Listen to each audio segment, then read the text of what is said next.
লোভ আপনার অন্তরের আরো একটা শত্রু। দেখতে গেলে এটা একটা শব্দ, একটা সংস্কৃত শব্দ, লব ধাতু থেকে উৎপন্ন হয়েছে। এর অর্থ কিছু লাভ করা। কিছু লাভ করা অনুচিত নয়, আরো কিছু লাভ করাও অনুচিত নয়, কিন্তু সব থেকে বেশি আমি লাভ করব, আমি আরো চাই, আরো বেশি চাই, আরো বেশি পেতে চাই, এটাই হলো লোভ। আর এই লোভ যখন গ্রাস করে তখন আপনি যা পেতে চান, সে ধনই হোক বা মানই হোক, তা অর্জন করার জন্য মানুষ যে কোনো স্তরে পৌঁছে যেতে পারে। যদি মানুষ ধন অর্জন করতে চান তাহলে তার জন্য তারা অধর্মের পথেও চলতে পারেন। যদি সম্মান অর্জন করতে চান তাহলে অন্য মানুষকে ছোটও করতে পারেন। শেষ পর্যন্ত আপনার এটা মনে হতে পারে যে যদি একটু অল্পই প্রাপ্ত করতাম, কিন্তু ভালোবেসে প্রাপ্ত করতাম, এই জীবন আরো অনেক বেশি সুখী হতো। লোভ আপনার জীবনে, আপনার মনে কখন যে প্রবেশ করবে সেটা আপনি জানতেও পারবেন না। তাই এটা চিনতে শিখুন আর তৎক্ষণাৎ জীবন থেকে বাইরে ফেলে দিন। যা কিছু লাভ করতে চান তা ভালোবেসে লাভ করুন, আর সেই ভালোবাসার সাথেই বলুন রাধা রাধা। জীবনে ক্ষমা চাওয়া তাও কিছুটা সহজ, ক্ষমা করতে পারা অত্যন্ত কঠিন। ক্ষমা 2 অক্ষরের এই শব্দ হতে পারে, কিন্তু অত্যন্ত বড় এই শব্দ, অত্যন্ত গুরুত্বপূর্ণ এই শব্দ। কখনো কখনো অন্য কাউকে ক্ষমা করে দেওয়া তাও কিছুটা সহজ কাজ, কিন্তু নিজেকে ক্ষমা করতে পারা অত্যন্ত কঠিন হয়ে দাঁড়ায়। অতীতে যদি আমাদের এমন কোনো ভুল হয় যে কারণে আমরা নিজেকে ক্ষমা করতে পারি না, অনেক সময় এমন কিছু ভুল করে বসি যে বিষয় শুধু আমরাই জানি, কিন্তু আমরা নিজেকে ক্ষমাই করতে পারি না, আর আমাদের বিকাশ সেখানে স্তব্ধ হয়ে যায়। কারণ যদি আপনি ক্ষমা করতে না শেখেন, নিজেকে ক্ষমা যদি না করতে পারেন, তাহলে তা আপনার জীবনের সব থেকে বড় বাধা হয়ে দাঁড়াবে। সেই জন্য জীবনে অবশ্যই শিখুন যে কিভাবে নিজেকে ক্ষমা করতে হয়, আর শিখুন যে আগের করা ভুল আবার কি করে না করা যেতে পারে। এই মন হালকা হবে আর প্রসন্ন হয়ে বলবে রাধা রাধা। এই সংসারে যখনই কোনো সমস্যা আসে তখন আমরা আমাদের সব থেকে বড় সম্বলের কাছে আশ্রয় খুঁজি, তা হলো আমাদের বিশ্বাস। এবার প্রশ্ন হলো এটাই যে এই বিশ্বাস কার উপর করা যেতে পারে? পরিবারের উপর, বন্ধুর উপর, নাকি তাদের উপর বিশ্বাস করা উচিত যাদেরকে আমরা কখনো সঙ্গ দিয়েছি? দেখুন, এই সংসারে বিপদের সম্মুখীন হলে কে আপনাকে সাহায্য করবে সেটা নির্বাচন করা আপনার হাতে নেই। সেটা সেই সকল ব্যক্তির উপর নির্ভরশীল যে তারা আপনাকে সাহায্য করবে নাকি করবে না। অর্থাৎ যখনই কোনো বিপদ আসে সর্বপ্রথম তার সম্মুখীন আমাদের নিজেকেই হতে হয়, আর তার জন্য প্রস্তুত থাকা প্রয়োজনীয়, সেই শক্তি, সেই সাহস অর্জন করা প্রয়োজনীয়। দেখুন, যখনই অন্ধকার আসে তখন সবার আগে কে আপনাকে ত্যাগ করে চলে যায়? আপনার নিজেরই ছায়া। এই অন্ধকারের সম্মুখীন হতে হয় অন্তরের প্রদীপের দ্বারা, অন্তরের আত্মা দ্বারা। তবেই আপনি অন্ধকারের ওপর জয়লাভ করতে পারবেন। সেই জন্য যে বিপদই আসুক না কেন, নিজেকে তার জন্য প্রস্তুত রাখা উচিত। সেই সাহস নিয়ে আসুন। এমন কোনো বিপদ নেই যা আপনাকে ভেঙে দিতে পারে। আসুন আমার সাথে ভালোবেসে বলুন রাধা রাধা। মানুষ সবসময় চায় যে তার জীবনে যেন কখনো কোনো সমস্যাই না আসে। সে চায় তার জীবন যেন শুধুমাত্র শান্তি এবং সুখের দ্বারা পূর্ণ থাকে, কিন্তু এই চাহিদা অনুচিত কিছু নয়। আমরা সবাই এটাই চাই যে জীবনে সুখ থাক, শান্তি থাক। কিন্তু এই কথা সবসময় মনে রাখবেন, যে সূর্য উদিত হন সংসারকে প্রকাশমান করেন, দুপুরবেলায় সংসারকে রৌদ্র প্রদান করেন, সন্ধেবেলায় তাকেও অস্ত যেতে হয়। এবার আমাদের জীবন চক্র কিছুটা এরকমই। কোনো কিছুই চিরকাল একরকম থাকে না। কখনো এই নদীকে দেখুন যা বয়ে চলেছে। এই নদী যা বয়ে চলেছে তার পথেও অনেক বিপদ আসে। বড় বড় পাথরের সম্মুখীন হয়ে তাকেও সামনে এগিয়ে যেতে হয়। একটি পুকুর যা চারদিক থেকে ঘেরা, তার জীবনে কিন্তু কোনো সমস্যা নেই। কিন্তু এই সংসারে পুকুরের পুজো করা হয় না, পুজো করা হয় নদীকে। মনে রাখবেন, সমস্যার ঊর্ধ্বে তিনি উঠতে পারেন যিনি সমাধি লাভ করেছেন, যিনি এই সংসারেই নেই। যিনি এই সংসারে আছেন এবং জীবিত আছেন, তার জীবনের সমস্যা হলো শ্বাসবায়ুর মতোই গুরুত্বপূর্ণ।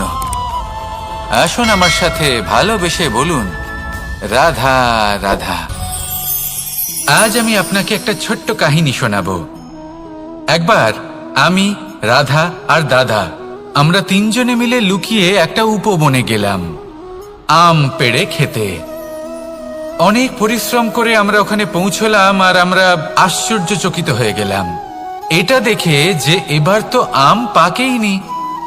এবার দাদা কি করলেন, একটা আম পাড়লেন আর সেটা চাখলেন, আর উনি নিরাশ হয়ে পড়লেন। উনি বললেন যে এটা তো খুবই টক। তারপর রাধা একটা আম পাড়ল আর সেটা চেখে দেখল, আর রাধা উৎসাহিত হয়ে পড়ল। আমি রাধাকে জিজ্ঞেস করলাম, কি হয়েছে, তুমি এত উৎসাহিত কেন?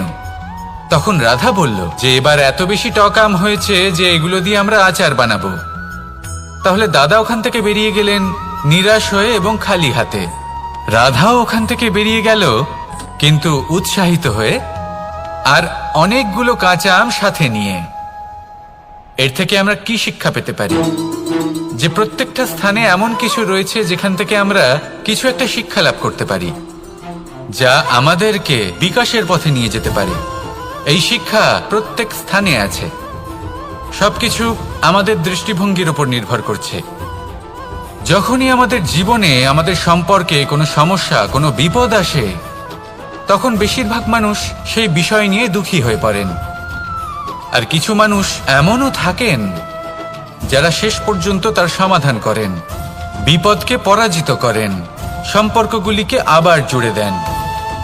যদি আপনি সুখের খোঁজ করেন তাহলে আপনি সুখ অবশ্যই পাবেন, প্রসন্নতা অবশ্যই পাবেন। যদি আপনি দুঃখ খোঁজেন তাহলে দুঃখ অবশ্যই পাবেন। এবার আপনি কি খুঁজতে চান, সেই চয়ন আপনারই। আসুন আর আমার সাথে ভালোবেসে বলুন, রাধা রাধা। কখনো কোনো প্রজাপতিকে উড়তে দেখেছেন? কি সুন্দর উড়ে বেড়ায় সে, এক ফুল থেকে অন্য ফুলে, এক পাতা থেকে অন্য পাতার উপর। কিন্তু সে কিভাবে উড়তে শেখে কখনো ভেবেছেন? জন্ম থেকেই কিন্তু প্রজাপতির ডানা থাকে না। ও কিন্তু ছোট্ট একটা ডিমের আকারে জন্ম লাভ করে।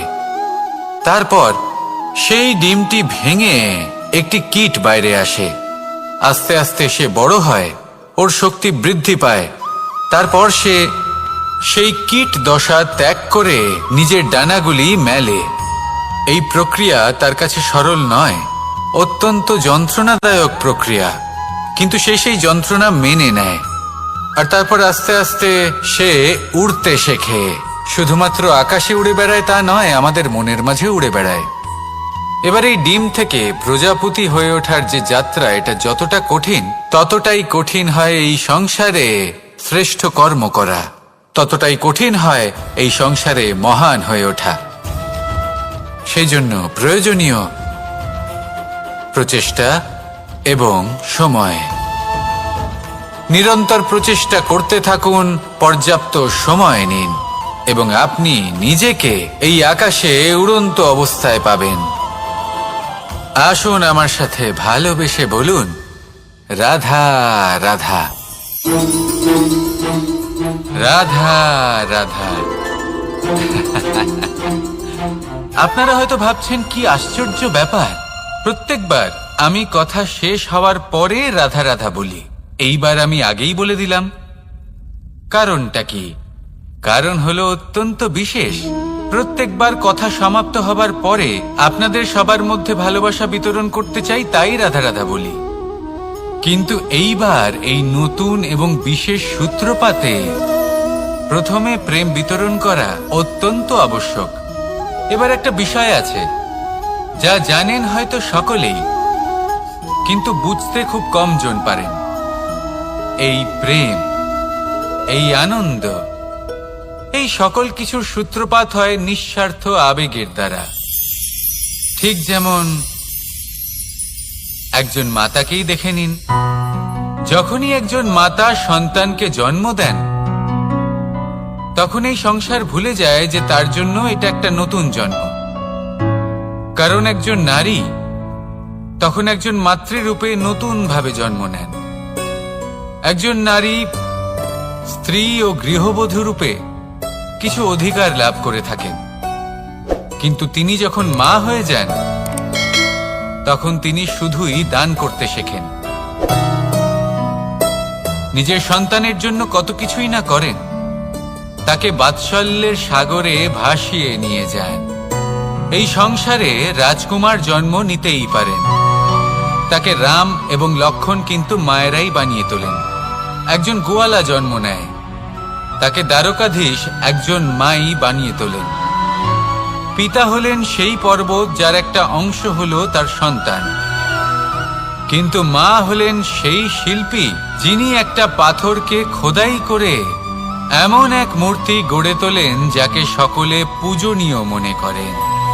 তাহলে স্মরণ করুন সেই সকল মুহূর্ত যেগুলি আপনি নিজের মাতার সাথে অতিবাহিত করেছেন। অনুভব করতে পারবেন যে কিভাবে এক মুহূর্তেই এই মন প্রফুল্ল হয়ে ওঠে। এবার এর কারণ কি? এর কারণ হলো এই জীবনের আসল দ্বারই হলো মমতা।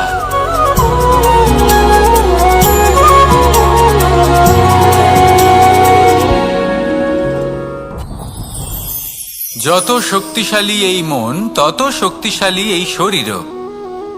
এই যে আমাদের শরীর, এটা আসলে কি? এ হলো একটা রথের মতো। আর একটা রথ ততক্ষণ চলতে পারবে না যতক্ষণ না তাকে কোনো সারথি চালাবে। এই মন হলো শরীরের সারথি। এবার ভাবুন, যদি এই সারথি শক্তিহীন হয়, দুর্বল হয়, তাহলে এই রথের কি হবে?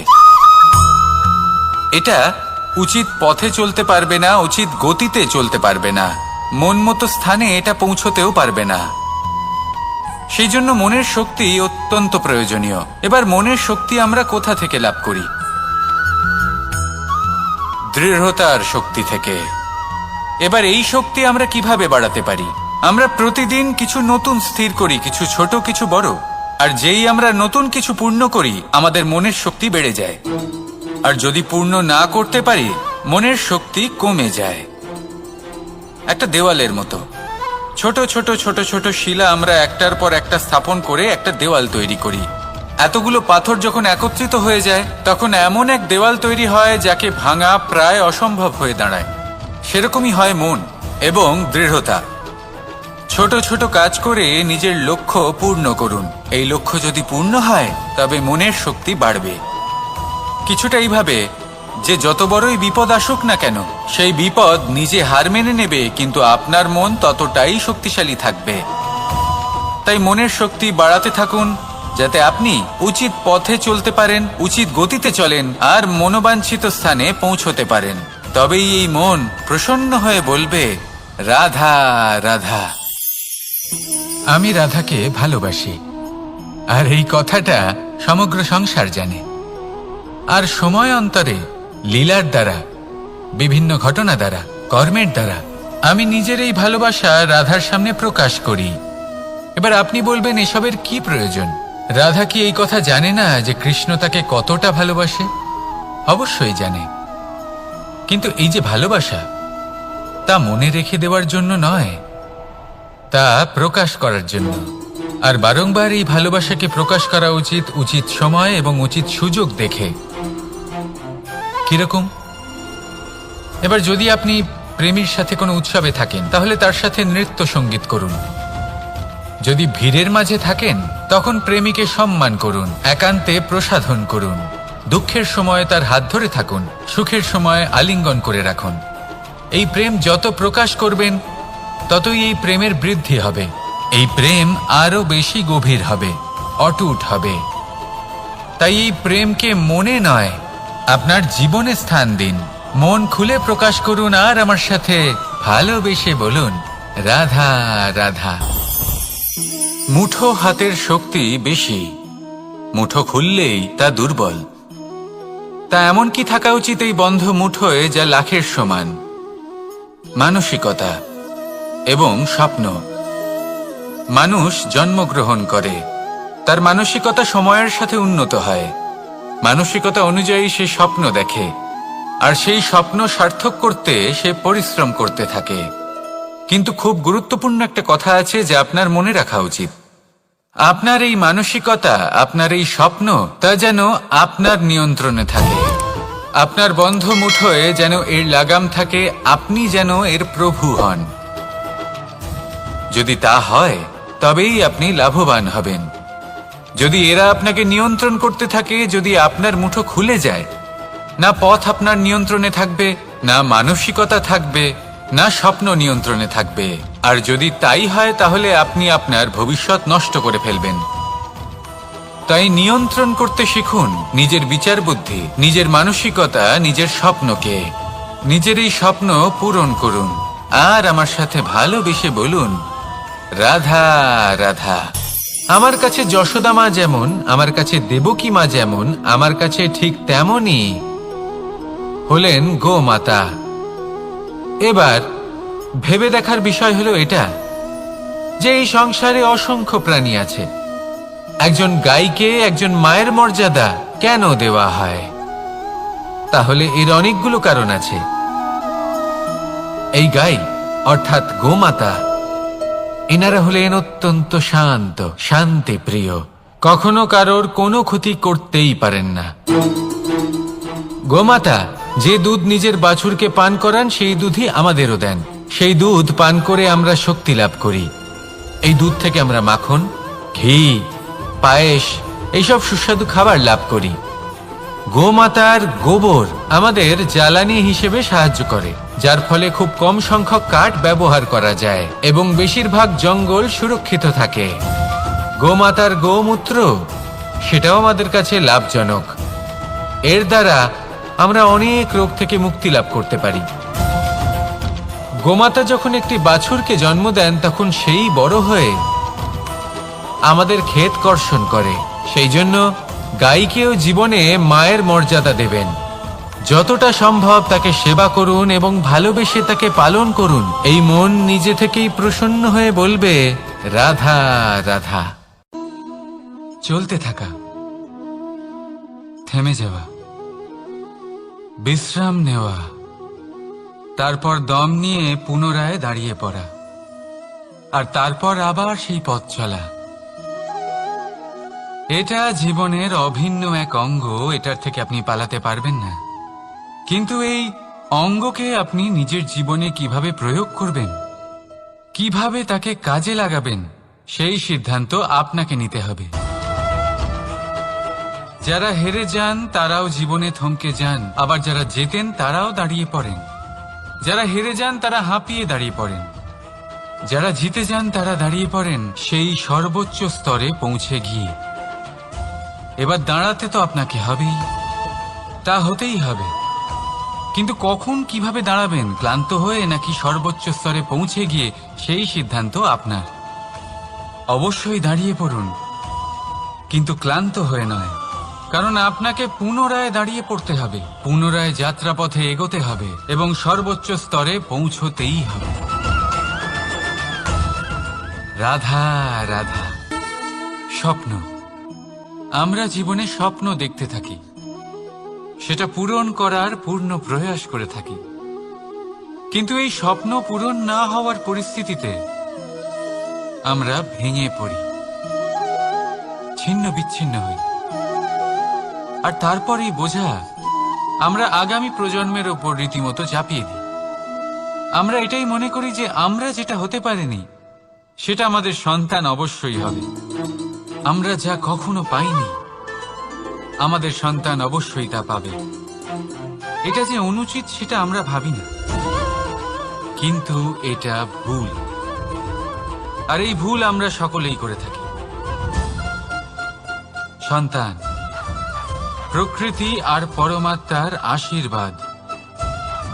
ওদের ভেতরে তাদের নিজের একটা অস্তিত্ব লুকিয়ে থাকে, সেটা রাধা রাধা।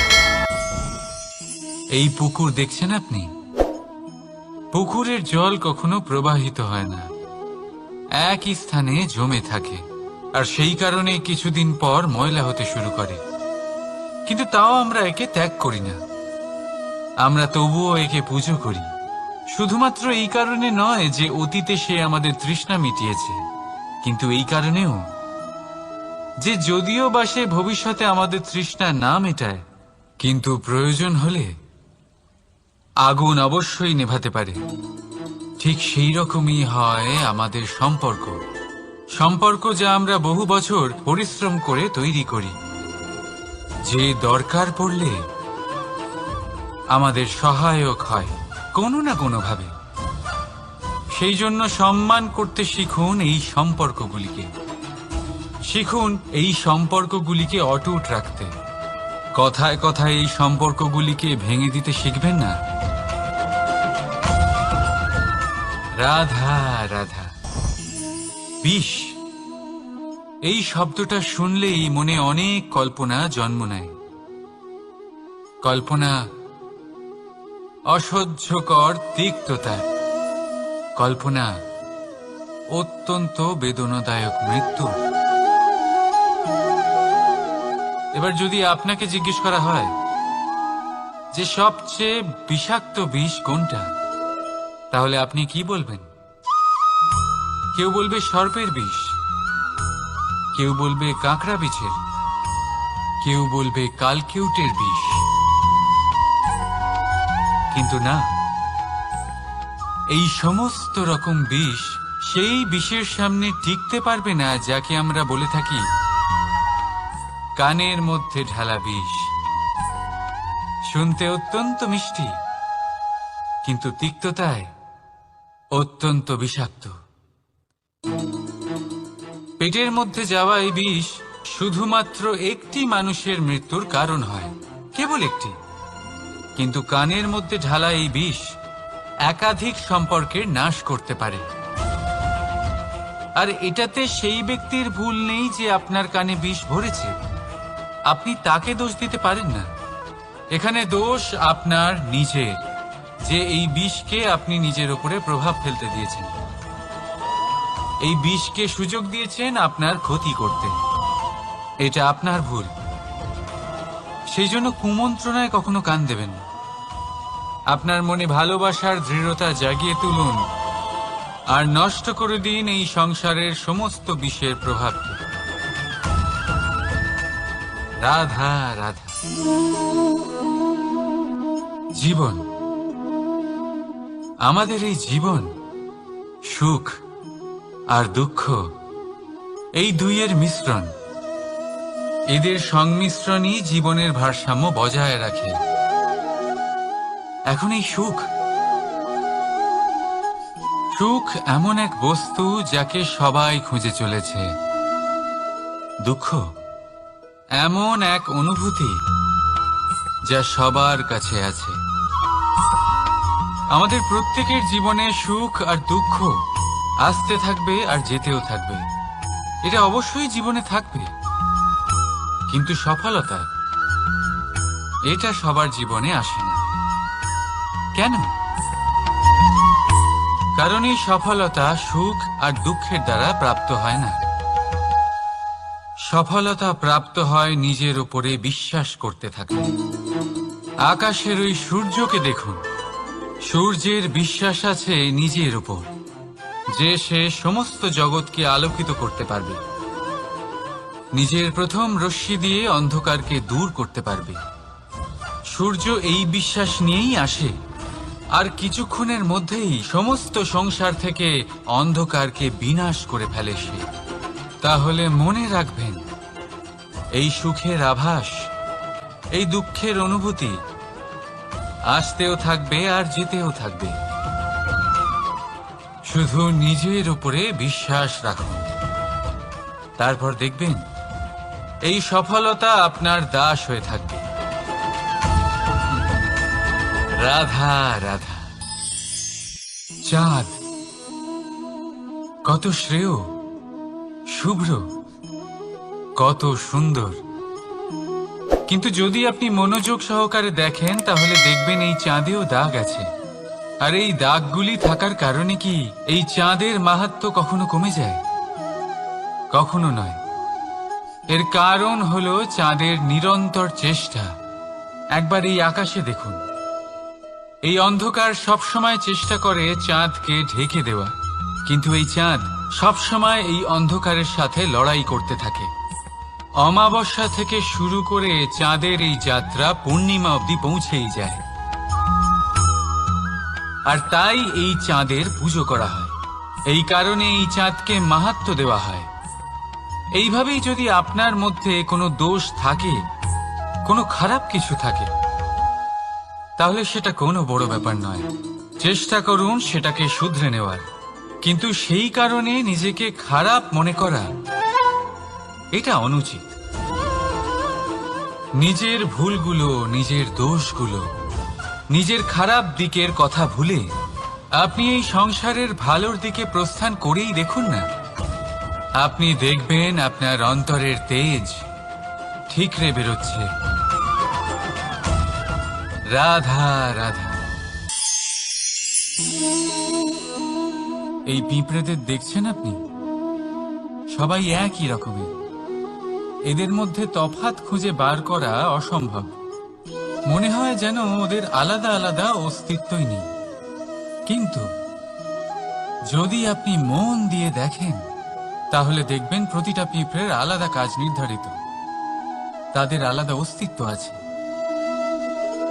কেউ বাড়ি বানানোর জন্য মাটি সংগ্রহ করতে পটু, কেউ ঢিপি বানাতে পটু, কেউ খাবার খোঁজায় পটু, আবার কেউ সেই খাবার আনায় পটু। ঠিক সেরকমই হয় মানুষেরা। মনে হতেই পারে সবাই একই রকম, কিন্তু প্রতিটা মানুষের ব্যক্তিত্ব, প্রতিটা মানুষের অস্তিত্ব ভিন্ন হয়। আর সত্যি কথা বলতে কি, প্রতিটা মানুষের ভিন্নতাই আমাদের প্রগতির দিকে নিয়ে যায়। ভাবুন, যদি আপনাকে কারোর সাথে হাত মিলিয়ে চলতে হয়, তাহলে আপনাকে আপনার সোজা হাত তার উল্টো হাতে ধরে এগোতে হবে। এটাই সৃষ্টিকর্তার সৃষ্টির নিয়ম। ভিন্নতা, এই ভিন্নতাকে আশীর্বাদ ভেবে চলুন, এতে কোনো খারাপ নেই। রাধা রাধা। দাদা আমাকে বহুবার জিজ্ঞেস করেন যে, কানাই, তুমি রাধার সাথে এই সংসারকে প্রেম শেখাতে এসেছো, তাহলে কেন তুমি রাধাকে এত বিরক্ত করো? কেন ও তোমাকে বিরক্ত করে? কেন এই ঝগড়াঝাটি হয়? কেন এই টানাপোড়েন চলে? এবার এটার উত্তর আমি কিছুটা এইভাবে দিতে চাই। পিঁপড়ে সেই বাড়িতেই প্রবেশ করে যেখানে মধু উপস্থিত আছে। যদি আপনার বাড়িতে মধু থাকে, কোনো মিষ্টি জিনিস থাকে, মিষ্টত্ব থাকে, তাহলে পিঁপড়ে সেখানে অবশ্যই প্রবেশ করবে। ঠিক এইরকমই হয় আমাদের সম্পর্ক। এর মধ্যে ছোটখাটো ঝগড়াঝাটি, টানাপোড়েন, রাগ করা, মন ভাঙানো, এই সব তো চলতেই থাকে। বিশেষ করে সেই সম্পর্কগুলিতে যেখানে মিষ্টত্ব আছে। মনে রাখবেন, যেই সম্পর্কে কোনো খুনসুটি নেই, রাগ করা, মান ভাঙানো নেই, কোনো ছোটখাটো ঝগড়াঝাটি নেই, সেই সম্পর্ক শুধুমাত্র মস্তিষ্ক দিয়ে পালন করা হচ্ছে, মন থেকে নয়। তাই মন থেকে ভালোবাসতে শিখুন। আর এই ছোটখাটো ঝগড়াঝাটির, এই অম্ল মধুর খুনসুটির আনন্দ উপভোগ করুন, কারণ এতেও ভালোবাসা আছে। রাধা রাধা। এই পুস্তক বড়ই কাজের জিনিস। কাহিনী হোক, কবিতা হোক, স্মৃতি হোক, এতে যাই লিখে দেবেন তা ভবিষ্যতের পুঁজি হয়ে যাবে। কিন্তু যদি কখনো এমন হয় যে এই পুস্তক ময়লা হয়ে যায়, বা যদি কোনো পাতায় আপনি ভুল করে কালি ফেলে দেন, বা কোনো বাক্য লিখতে গিয়ে আপনি ভুল করে ফেলেন, তাহলে আপনি কি করেন? সেই পুস্তক কি আপনি তুলে ফেলে দেন? না, তাই তো। শুধু একটা পাতা ছিঁড়ে ফেলেন, যাতে সেই পুস্তক সঠিক থাকে, সুন্দর হয়ে ওঠে। এই পুস্তকের মতোই হয় আমাদের সম্পর্ক। তার সেই এক পাতা, একটা ভুল। তাই যে কোনো সম্পর্কে যদি কারোর কোনো ভুল হয়ে গিয়ে থাকে, তাহলে সেই ভুলকে সম্পর্ক থেকে দূরে করা সঠিক হবে। সেই ভুলকে ভুলে যাওয়াই সঠিক হবে। সেই সম্পর্ক ভাঙা নয়, সেই সম্পর্ক সামলে রাখুন। কারণ ভুল তো সবার দ্বারা হয়। যদি এরকম করেন, তবেই জীবনরূপী পুস্তক আরো সুন্দর হয়ে উঠবে। একে অপরকে ক্ষমা করতে শিখুন। একে অপরের ভুলকে ভুলে যেতে শিখুন। তারপর দেখবেন এই জীবনে আরো আনন্দ আসবে, আর এই সম্পর্ক নিঃশ্বাস নিতে থাকবে। রাধা রাধা।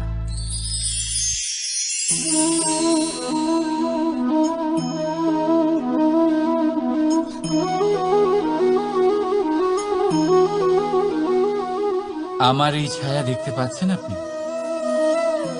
প্রকাশের স্রোত যখন মধুর আর দূরে থাকে, তখন এই ছায়া লম্বা হয়ে যায়। কিন্তু যেই প্রকাশের স্রোত মাথার উপরে চলে আসে, এই ছায়ার আকার ক্রমশ ছোট হতে থাকে, আর অন্ধকারে তো এই ছায়া বিলুপ্ত হয়ে যায়। কিছুটা এরকমই হয় আমাদের অহংকার। সুখের আগমন হলে, বৈভবের উপলব্ধিতে এটা বাড়তে থাকে। কিন্তু যেই সংকটের তাপ বেড়ে ওঠে, অহংকার ছোট হতে থাকে। আর যখন সংকটের এই অন্ধকার আমাদের চারিদিক থেকে ঘিরে ধরে, তখন এই অহংকার আমাদের ছায়ার মতোই বিলুপ্ত হয়ে যায়। আর কেউ নয়, এই আত্মসম্মান নয়, এ হলো অহংকার। আর অহংকার আর কিছুই নয়, শুধু পতনের দিকে প্রথম পদক্ষেপ। আর এই জীবনে পতনের দিকে নয়, প্রেমের দিকে এগিয়ে যান। আর আমার সাথে ভালোবেসে বলুন, রাধা রাধা। আপনি কি কখনো ফলে ফুলে পরিপূর্ণ বৃক্ষ দেখেছেন? তার ডালগুলো কিরকম স্বাধীনভাবে বেড়ে ওঠে। কিন্তু যদি এই ডালগুলো মূলের সাথে ঠিকভাবে যুক্ত না থাকে, সেই বৃক্ষের মূলগুলি গভীর না হয়, তাহলে কি হবে? তাহলে কি সে সেই সব সুবিধা পাবে? কখনোই নয়। সেই বৃক্ষের ডাল পড়ে যাবে, সেই বৃক্ষ ভূমিষ্ঠ হয়ে যাবে। ঠিক সেইভাবেই চিন্তাভাবনার স্বাধীনতার আনন্দ আপনি তখনই আস্বাদন করবেন, যখন আপনার শিক্ষা গভীর হবে। তাই স্বাধীন থাকুন দৃষ্টিভঙ্গিতে, কিন্তু যুক্ত থাকুন শিক্ষার সাথে। রাধা রাধা। সমাজ, আমরা এই সমাজে বাস করি, আর বহুবার একটা গুরুত্বপূর্ণ কথা ভুলে যাই। এই সমাজ আমরা সকলে মিলে তৈরি করি। সমস্ত সময় কাটিয়ে দিই এইটা ভাবতে ভাবতে যে এই সমাজ কি ভাববে, আমার কি করা উচিত, আমার কি ভাবা উচিত, কি পড়া উচিত, কোনটা সঠিক কোনটা ভুল। যদি আমি এটা করি, তাহলে কয়েকজনের এটা মনে হবে না তো যে আমি খারাপ, যখন আমি তা নই। মনে ভয় উৎপন্ন হয় সেই কয়েকজন মানুষের জন্য। তার কারণ হলো, আমরা আমাদের মনের কথা শুনতে পাই না, না শুনতে পারি, না বলতে পারি, আর না করতে পারি। সেই কয়েকজন মানুষের ভয় আমরা খারাপের বিরোধিতা করা ছেড়ে দিই। কিন্তু কখনো নিজেকে জিজ্ঞেস করুন, শেষ পর্যন্ত কারা এই কয়েকজন মানুষ? এই সংসারে প্রতিটি মানুষেরই নিজের আলাদা আলাদা ব্যক্তিত্ব আছে, আলাদা দৃষ্টিভঙ্গি আছে। তাই যদি আপনি এটা ভাবেন যে আপনি সবাইকে খুশি করতে পারবেন, তাহলে আপনি ভীষণ বড় ভুল করছেন। জীবনে কর্ম তাই করুন যাতে আপনার অন্তরাত্মা সন্তুষ্ট হয়। আর অন্তরাত্মা সন্তুষ্ট তখনই হবে যখন আপনার কর্ম শুভ হবে। তাই নিজের মনের কথা শুনে এই সংসারে শুভ কর্ম করতে থাকুন, তবেই এই সংসারের কর্মে আপনি সার্থক হবেন। রাধা রাধা। এই পাতাকে দেখুন, কত কোমল, কত শীর্ণ। যদি এর উপরে একটুও জোর খাটান বেঁকে যাবে। পাতা তো এরকমই হয়, একটু জোর খাটালেই তা বেঁকে যায় এদের নমনীয়তার জন্য। কিন্তু ওদের এই নমনীয়তার জন্য ঝড়ে বিপর্যয়ে ওরা ভেঙে পড়ার থেকে বেঁচে যায়। যদি এদের বদলে কোনো দৃঢ় বৃক্ষ হয়, তখন হাওয়ার তীব্র গতি সে সহ্য করতে পারে না, তার সম্মুখীন হতে পারে না, ভেঙে পড়ে যায় সে। ঠিক সেই রকমই হয় আমাদের সম্পর্ক। যদি এর মধ্যে সেই নমনীয়তা না থাকে, অহংকারের দৃঢ়তা থাকে, সেই সম্পর্ক নষ্ট হয়ে যায়। তাই আনুন এই নমনীয়তা আপনার সম্পর্কে, যাতে কাল যদি কোনো সমস্যা এসে দাঁড়ায়, এই সম্পর্ক যেন না ভেঙে যায়। একবার ওই আকাশের দিকে তাকান, সূর্য চন্দ্রকে দেখে নত হয়ে যায়। আর আমরা তো সাধারণ মানুষ, তাই সম্পর্ক নিচু করবেন না, সম্পর্কের সামনে নত হতে শিখুন। রাধা রাধা। প্রেম, আমরা সকলে প্রেম করি, প্রেম পাওয়ার চেষ্টা করতে থাকি। আর এমনও অনেক মানুষ আছেন যারা প্রেম অর্জন করেও ফেলেন, কিন্তু সেখান থেকে শুরু হয় এক নতুন অধ্যায়ের। আচমকা দুই প্রেমীর কিছু অনুচিত বলে মনে হতে থাকে। আচমকা দুজনে নিজেদের অস্তিত্ব নিয়ে বিচলিত হতে থাকেন। এবার এমন হলে কি করা যেতে পারে? দেখুন, এই হলো হলুদ,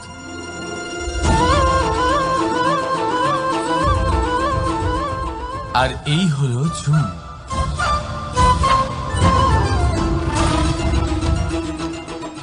এবার এটাকে দেখুন, যখন চুন আর হলুদকে একসাথে মিলিয়ে দেওয়া হলো, তখন ওরা নিজেদের রং ত্যাগ করে দিয়ে একটা নতুন রং তৈরি করল। প্রেমের রঙও কিছুটা এইভাবে অর্জন করা হয়। এখানে কোনো আমি থাকে না, শুধু আমরা হয়, শুধু একাত্ম হয়। সেই জন্য ত্যাগ করুন নিজের অস্তিত্বকে, আর মনের উত্তেজনাকে আলিঙ্গন করুন। তারপর দেখুন আপনার এই প্রেম আপনাকে কোথায় কোথায় নিয়ে যায়। রাধা রাধা।